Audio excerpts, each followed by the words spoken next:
MG listeners, ada yang familiar dengan suara tadi?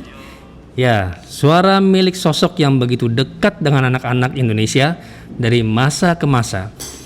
Bahkan dari sebelum saya atau MG listener lahir ya, begitu. Nah, kalau saya sih udah sempat lahir pada saat itu. Mungkin Om Jaya juga sempat udah denger ya, Om? Ya, tadi itu tidak lain dan tidak bukan adalah suara Kak Seto Mulyadi, sang legenda sahabat anak dari masa ke masa. Selamat malam Kak Seto, apa kabar? Malam Kak Seto. Halo, ya, selamat malam. Mohon izin dengan kakak-kakak.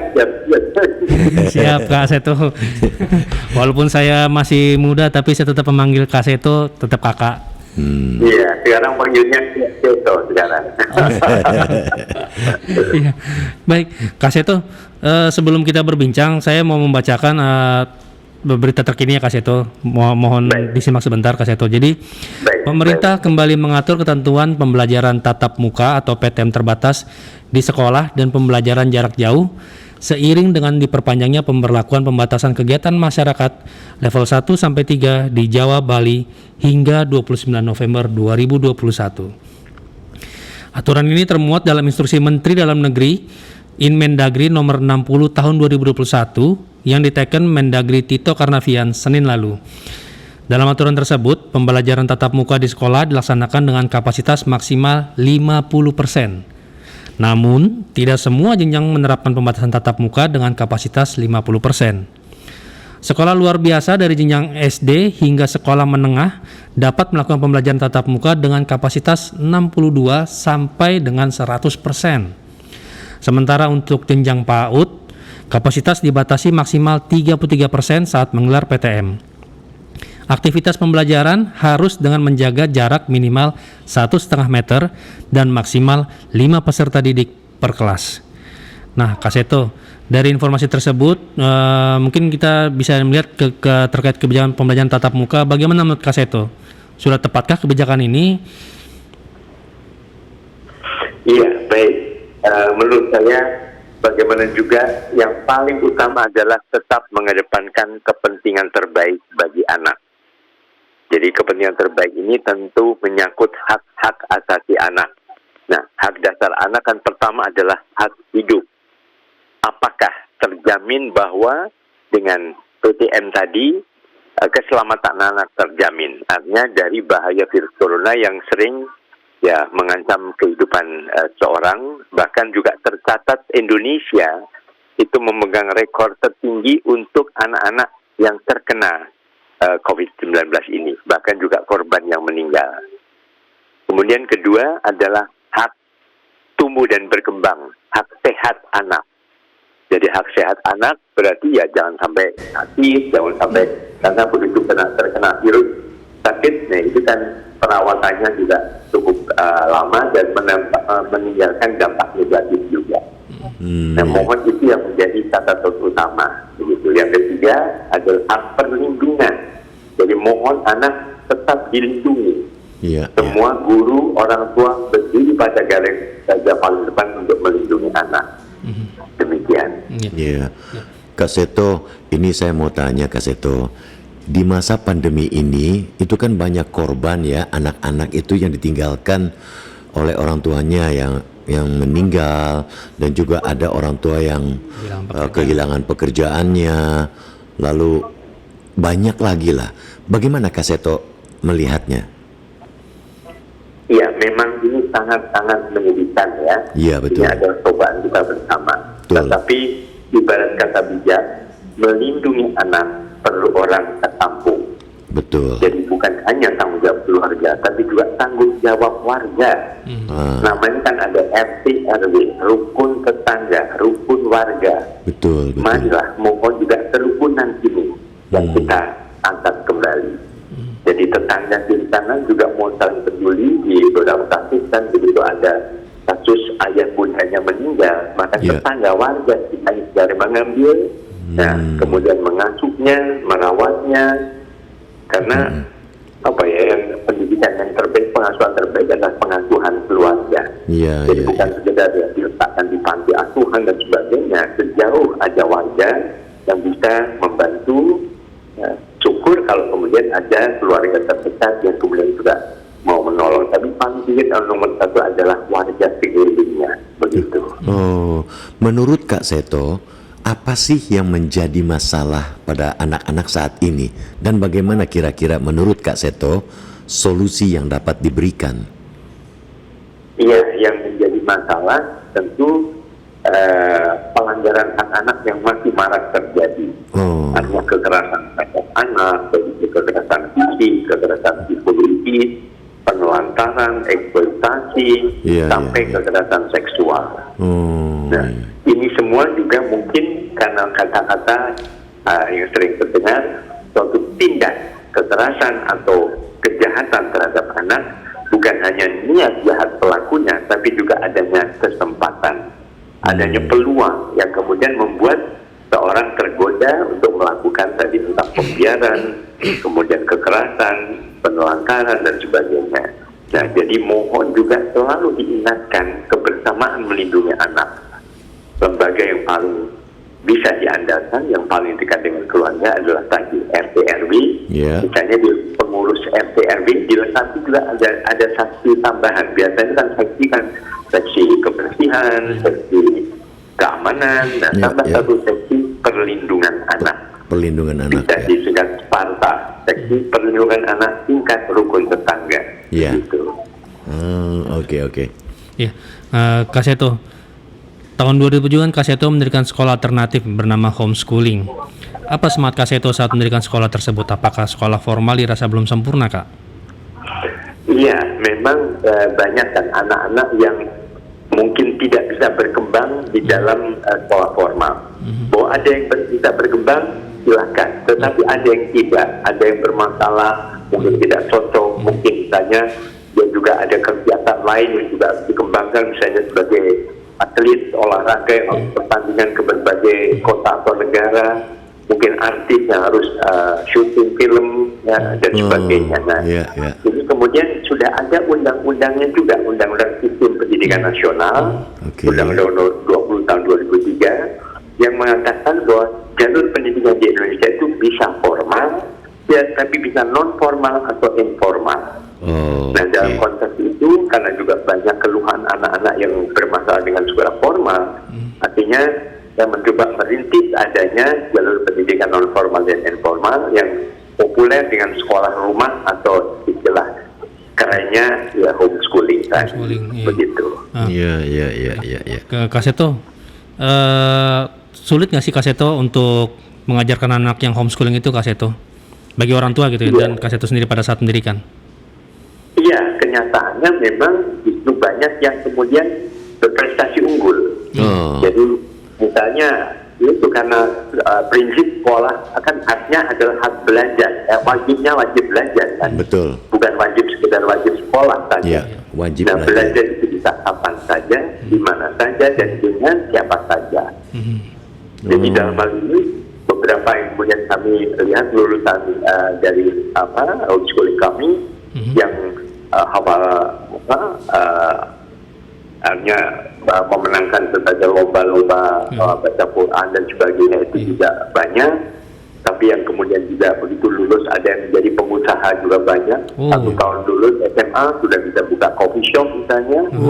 Tapi yang masuk kedokteran misalnya yang eksakta itu di kedokteran negeri ada yang terima di UI, di Gajah Mada, di USU, UNHAS dan UNHAS. Kemudian di IPB ada, bahkan di luar negeri ada di Malaysia, di Malaysia Institute di Sydney, bahkan ada satu diterima di Harvard, Amerika Serikat. Luar biasa. Jadi prestasi anak-anak tidak kalah karena suasana belajar yang lebih ramah anak dan lebih sesuai dengan gaya belajar masing-masing yang memang sangat berbeda. Dan ternyata sejak 14 tahun kemudian sekarang hampir semua jadi semacam homeschooling karena belajarnya di rumah saja begitu. Kak Seto, terkait di homeschooling yang Kak Seto dirikan, adakah menerima anak-anak yang kurang mampu, Kak?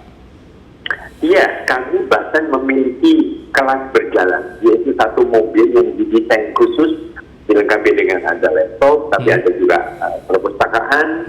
Yang kami keliling ke beberapa tempat tempat anak-anak marginal, anak-anak jalanan, kemudian ada di Pasar Minggu Ramadhan Jati waktu itu, waktu belum pandemi ya. Ya, Gitu. Nah, sekarang pun dan setelah itu juga banyak yang sudah bisa lulus SD dan SMP. Gitu. Oke, Beberapa oke, ini kami harapkan juga ada SMA yang bisa lulus, yang mungkin ada yang ingin jadi anggota TNI, anggota Polri dan sebagainya. Iya. Sekarang kami membuka ada sekitar 1.000 anak yang datang juga ke sekolah kami.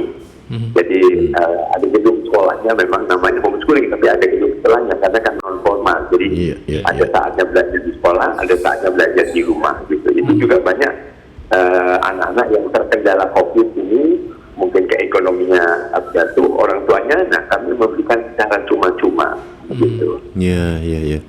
Kak Seto, bisakah Kak Seto berbagi pengalaman ya di saat Kak Seto menjabat sebagai Ketua Lembaga Perlindungan Anak Indonesia? Apa yang paling terkesan? Ya, yang paling berkesan adalah bahwa anak-anak ini semua potensial. Jadi anak-anak ibarat aneka warna bunga di Taman Sari Indonesia. Ada bunga mawar, melati, anggrek, kenangan dan sebagainya. Jadi ada yang pintar matematika, tapi ada yang pintar nyanyi, pintar menggambar, pintar nari, pintar bicara. Ya, mohon anak-anak ini tidak dipaksa untuk selalu di jalur akademik, dan justru melalui pendidikan informal dan non formal ini akhirnya mereka semacam mendapatkan tanah yang subur untuk bisa merekah dengan segala keelokannya. Jadi kami semakin menyadari bahwa betul sekali bahwa anak tumbuh dan berkembang yaitu untuk mendapatkan perlindungan, mendapat ibaratnya berikanlah tanah yang subur, diberi pupuk, disiram dengan air, dirawat, dilindungi dari terpaan angin atau tangan-tangan jahil yang akan memetiknya dan sebagainya. Begitu. Kak Seto kan sekarang sebagai Ketua Lembaga Perlindungan Anak Indonesia ya Kak Seto. Ada kasuskah yang membuat Kak Seto tuh terenyuh gitu dengan kejadian KDRT yang dimana melibatkan anak-anak Kak Seto, baik yang di rumah maupun di jalan Kak Seto? Iya, itu tadi adanya penelantaran dan kekerasan ya, kekerasan terutama juga kekerasan seksual. Ya, beberapa kasus misalnya anak-anak marginal, anak jalanan yang menjadi korban kekerasan. Dulu ada yang siapa tuh babi, siapa itu yang juga melakukan kekerasan. Tetapi ini kan sebenarnya fenomena gunung es, sering tidak terungkap ke permukaan.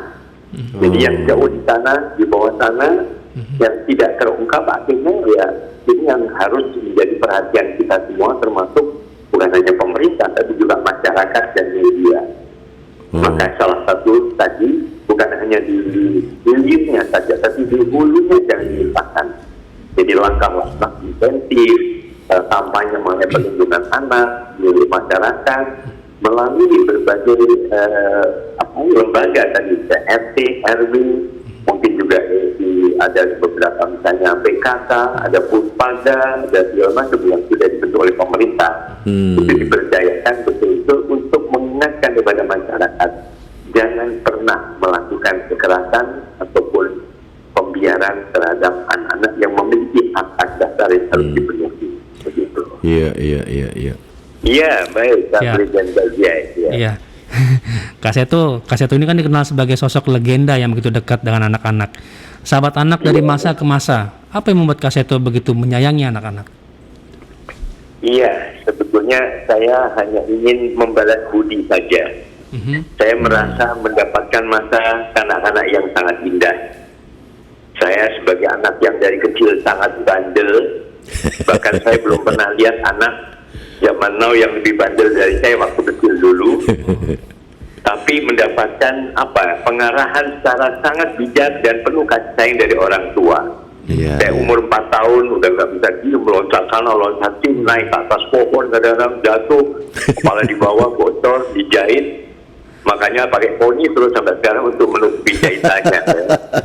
Tapi orang tua saya tidak bilang kamu bandel, kamu nakal, tidak. Tapi potensi ataupun tenaga yang berlebihan ini dibuang, disalurkan dengan cara yang tepat. Saya diajak untuk olahraga, untuk loncat-loncat dengan cara yang benar, kemudian ya menari, lalu diberi kesempatan main bola, berbagai olahraga lah yang bahkan bela diri. Kemudian mulai SD saya belajar bela diri, mulai pencak silat, ada kungfu dan sebagainya. Akhirnya ya sudah, saya sering teriak-teriak misalnya. Nah, supaya teriaknya lebih bagus, ya teriaknya dengan menyanyi dari kecil. Jadi kalau menyanyi burung kutilang bukan lili, tapi dia lepas lagi lili.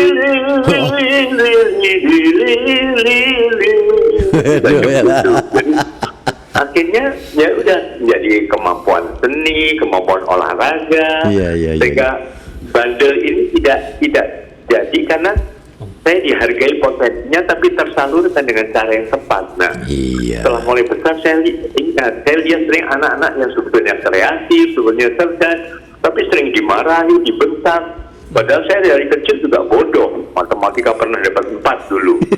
Tapi itu dibilang supaya bagus nilainya, yuk kita belajar. Nah, belajar itu dibuat belajar matematika bukan sekedar 2 tambah 2 berapa, 3 tambah 3 berapa. Tapi mungkin karena saya nggak bisa diam ya, lompat 3 kali, 1, 2, 3. Nah, sekarang tambah 2 kali, 1, 2. Berapa lompatnya? 3 kali 2 kali 5. Jadi 3 tambah 2 berapa? 5. Oh ya.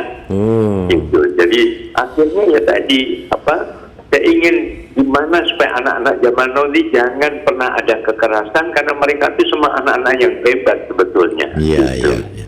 Kak Seto, ini ada MG listeners nih yang ingin menyapa Kak Seto ini. Monggo silakan. Halo, selamat malam. Selamat malam. Dengan siapakah saya bicara?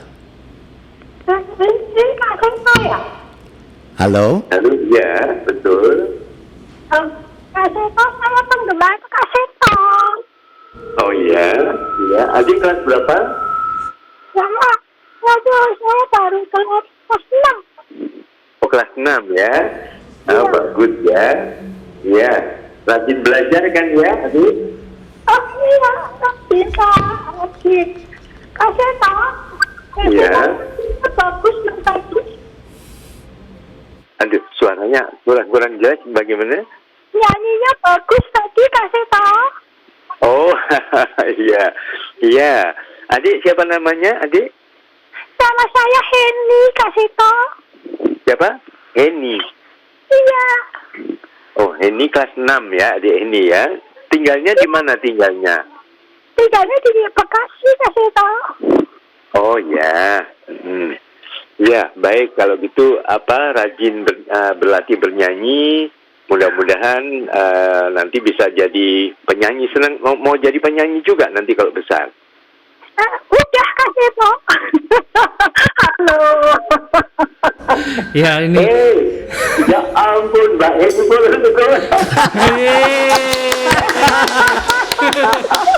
Aduh. Sudah rupanya sudah jadi penyanyi zaman dulu. Yeay. Aduh, suaranya hebat banget. Aduh. Ini sahabat sepanjang masa nih dengan Kak Heni. Saya waktu masih kecil juga sering nonton Kak Heni dan Kak Seto di TVRI. Saya dulu kan penggemarnya Kak Heni tuh, tiba-tiba bisa membawakan acara bersama Kak Heni, suatu kehormatan dan kebanggaan luar biasa. Iya loh, saya senang itu milik istrinya. Saya diketawain Mbak Heni rupanya dan Apa kabarnya? Iya, baik. Lagi di Jogja Mbak Heni. Lagi di Jogja nih. Iya. Kalau di Jogja nggak ada burung kutilang, yang ada ketilang.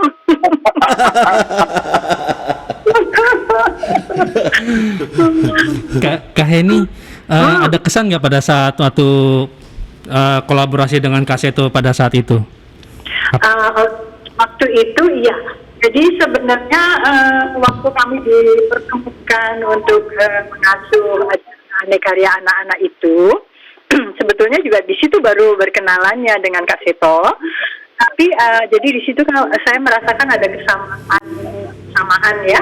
Jadi banyak kesamaan dan menghadapi anak-anak itu kami berdua tuh memang senang kalau anak-anak tuh biar mereka spontan aja, jadi ceplas-ceplosnya, jadi justru keunikan anak itu justru spontanitas mereka.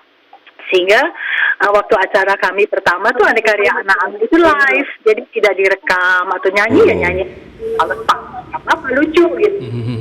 Iya, betul. Kasih tau ya. Iya, jadi lebih spontan, lebih kreatif ya. Betul. Ya, betul. Nah itulah, jadi banyak sih kelucuan meskipun kadang-kadang rekaman lama itu lelah juga ya, capek, kadang-kadang panas-panasan di luar, nggak selalu di dalam studio kan, tapi senang aja gitu, senang soalnya sambil bermain sama anak-anak itu juga gitu. Betul. Nah, Ya. Kak Heni, Pada saat itu, Mbak Heni, pada saat itu Kak Seto itu jadi anak kecil juga ya? Anak kecil. Badannya memang kecil ya kayaknya. Kalau lagi kami kalau mesti berdiri berdampingan gitu, dia jinjit. Jinjit ya. Saya jadi adik itu. Aduh. ya, Kak Seto, kesan dan pesan Kak Seto pada saat kolaborasi dengan Kak Heni seperti apa, Kak Seto? Iya. Saat itu siapalah saja ya. Tapi ini kan udah nama besar ya. Iya. Penyanyi di tanah, populer. Bahkan ibu saya, tante-tante saya itu penggemar berat Kak Heni gitu. Saya Kalau juga. udah mendengar suaranya dari Borneo. Jadi begitu saya dipertemukan dengan beliau, wah, seperti kejatuhan Durian runtuh gitu ya, bintang yang Kak Seto? luar biasa lah. Iya, Jadi iya. saya bangga sekali, senang sekali, dan ya alhamdulillah nanti kok bisa cocok juga di dalam membawakan acara-acara anak-anak begitu. Iya. Dan saya belajar banyak dari guru saya yang luar biasa ini, terutama dalam hal menyanyi, walaupun saya masih nadanya belok campur selendro gitu. Kak Heni, Kak Heni pernah nggak melihat ya, mungkin kan selama perjalanan karir Kak Heni dengan Kak Seto kan pasti kan ada ya naik turun gitu kan. Pernahkah Kak Heni melihat Kak Seto tiba-tiba diam ngambek atau marah gitu, Kak Heni? Kadang-kadang sih kalau diamnya tuh bukan apa-apa, tidur. Oh, dia kena tidur gitu ya. Tidur. Iya.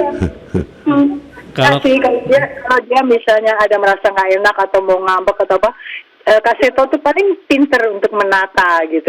Sementara kalau saya kan orangnya jedar-jeder gitu, jadi kadang-kadang ya apa kelihatan gitu. Kalau Kak Seto masih bisa bersopan santun, lalu tidur. Itu kolaborasi yang bagus itu. ya. Kalau Kak Seto sendiri pernahkah melihat Kak Heni ya seperti tadi yang dibilang Kak Heni? Apa marah apa gimana gitu, Kak Seto?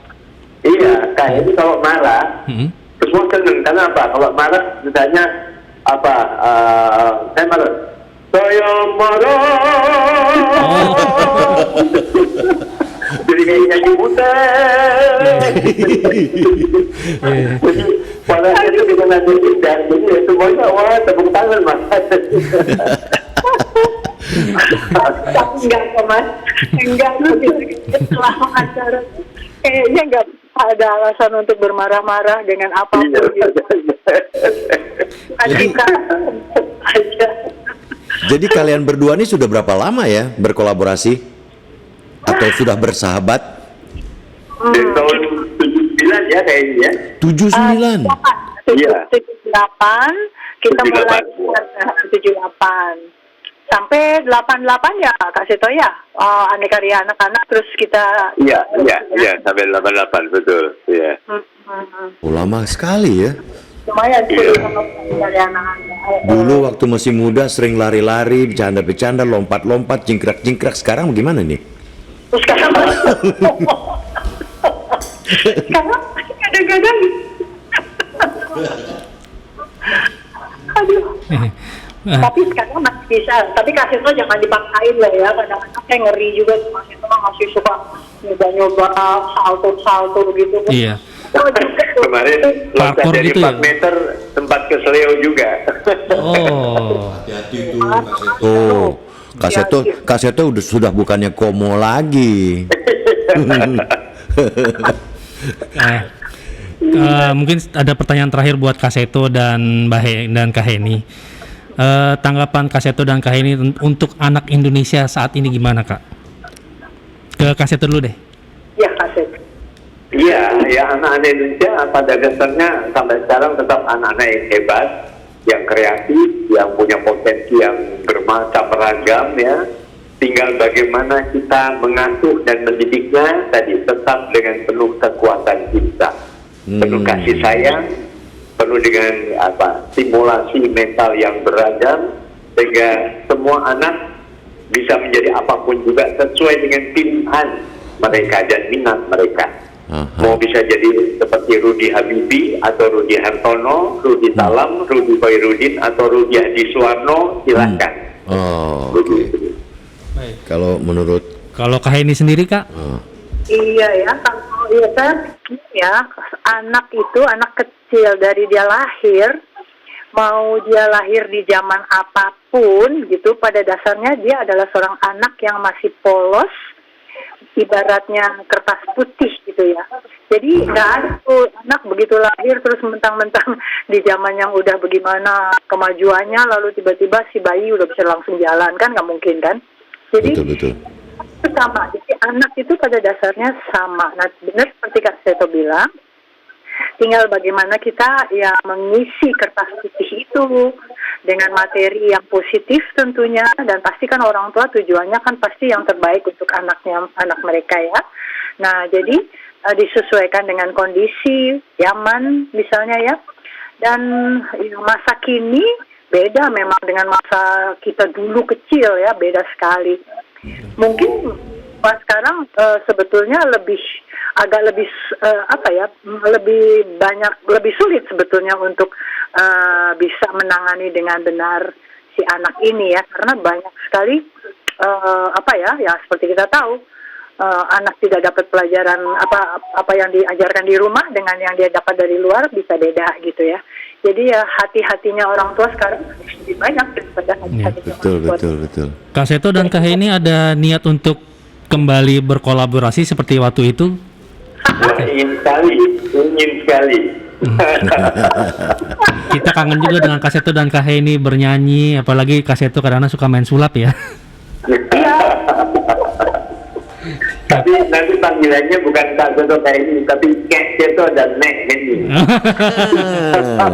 Kami panggilannya akan berubah nanti. Baik. Berubah. Kalau kan barusan tadi Mas juga kan manggilnya sebelum manggil Kak Heni kan sempat manggilnya Mbak ya. Mbak, iya betul. Sering saya dulu juga dipanggilnya Kak Heni, Mbak Heni. Sekarang cuman perbedaan ini tipis. Huruf terakhir aja, huruf akhirnya dirubah dari K jadi H. Ya kan? Baik. Baik Kak Heni dan Kak Seto, terima kasih atas waktunya sudah mengisi acara di Intimate Sharing Session MG Radio Network. Terima kasih Kak Blis dan Kak Jai ya. Siap. Sampai berjumpa lagi suatu saat, mungkin kita akan ketemu lagi di Metro TV dan MG Radio ya Kak. Amin, terima kasih. Ya. Terima kasih Kak Heni, Kak Seto. Salam sehat selalu. Salam sehat. Terima kasih Kak Heni. Salam sehat buat semuanya ya. Ya, salam sehat. Salam dari Yuyun. Salam keluarga. Iya, terima kasih Pak Edi. Salam untuk keluarga juga.